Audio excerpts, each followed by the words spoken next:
Party పెట్టారు సొంతంగా అని చెప్పి కూడా విన్నాను నేను. Correct sir. మామూలుగా సత్యమేవ జయతే అని మేము పార్టీ రిజిస్ట్రేషన్కి వెళ్ళాము. సూపర్. అది మాకు ఇవ్వలేదు కానీ దాన్ని విజన్ ఇండియా పార్టీగా రిజిస్టర్ చేసాము. విజన్ ఇండియా పార్టీ దాని మెయిన్ ప్రధానమైన అప్పుడు మేము తీసుకున్న సిద్ధాంతాలు ఏంటంటే ఈ 30% అనేది కోర్ 70% మనలాగా బుర్రనోళ్ళరా బాబు, మనలాగే ఉండేవాళ్ళు ఆలోచిస్తున్నారు. సో మనమంతా ఈ దీన్ని థ్రెడ్ లాగా ఫామ్ చేయగలిగితే అని దాంట్లో మేము కంటెస్ట్ చేయాలని కాదు, మేము అసలు కంటెస్టింగ్కి దూరం అనమాట. బట్ ఎవరైనా ట్రూ లీడర్స్ ఉంటే వాళ్ళ చేత కంటెస్ట్ చేయాలని. బట్ మేము దాన్ని సరిగ్గా రీచ్ చేయలేకపోయాం. మేము మాలో ప్రాబ్లం అంటే ఇప్పుడున్న ఐడెంటిఫికేషన్ అప్పుడు లేకపోవచ్చు, మేబీ దాన్ని సరిగ్గా రీచ్ చేసి. So almost all over India దాన్ని రైట్ పర్సన్స్ని కంటెస్ట్ చేయాలి. ఎక్కడో తెలియకుండా కమ్యూనిస్ట్ భావజాలాలు చాలా ఉన్నాయి మీలో. మా నాన్నగారు కమ్యూనిస్ట్ లీడర్ అండి. బట్ దున్నేవాడిదే పొలం అనే కాన్సెప్ట్ నేను వ్యతిరేకం. కానీ మామూలుగా ట్రూగా చేయాలన్న దాంట్లో ఆ లేయర్లో ఆయన తీసుకున్నానేమో. మరి డిస్ట్రిక్ట్ జిల్లా దాంట్లో కమ్యూనిస్ట్ లీడర్గా ఉండేవారు. సో ఆ కాన్సెప్ట్లో చేయాలని ఒకటి అది ప్లాన్ అనమాట. నుండి ఎలా సర్వీస్ సైడ్కి మీ ప్రయాణం స్టార్ట్ అయింది? సర్వీస్ నుంచి వచ్చిన కాన్సెప్ట్తో స్టార్ట్ చేసాం. బట్ మేబీ అది కరెక్ట్గా మేము ప్రొజెక్ట్ చేయలేకపోయింది దాన్ని.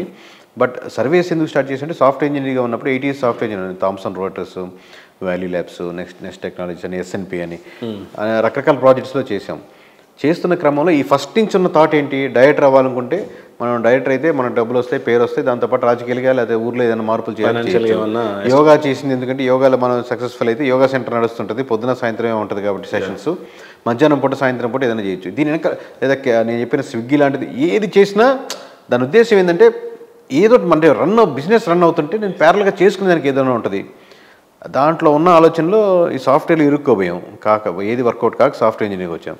ఒక 8 years చేస్తున్న క్రమంలో పెళ్ళయింది, పిల్లలు పుట్టారు. అంత క్రమంలో మళ్ళీ వస్తుంది కదా, మళ్ళీ ఆ థాట్ ఒకసారి మీకు ప్రయాసం మాత్రం అల్టిమేట్ అండి. ఎక్కడ కూడా వెనుదిరిగి చూడలేదు, వచ్చింది వెనుదిరిగి చూస్తూనే ఉన్నాం. బట్ దాని గురించి ఆలోచిస్తూ ఉంటాం, సబ్జెక్ట్ గురించి ఎవరు మాట్లాడుతున్నా విన్నాం. సో సర్వేస్ అయితే మిడిల్ లేయర్ అనిపించింది. అటు ఎమ్మెల్యేస్కి కనెక్ట్ చేసి వాళ్ళ చేత కొన్ని మంచి పనులు చేయొచ్చు. సో అలాగే ప్రజలు నిజంగా నేను అనుకుంది కరెక్టా, లేదు మాకు అంతా పెన్షన్లే కావాలి అంటున్నారా అని తెలుస్తుంది కదా డేట్. సో ఈ మధ్యలో ఏం తీసుకున్నాను అనమాట.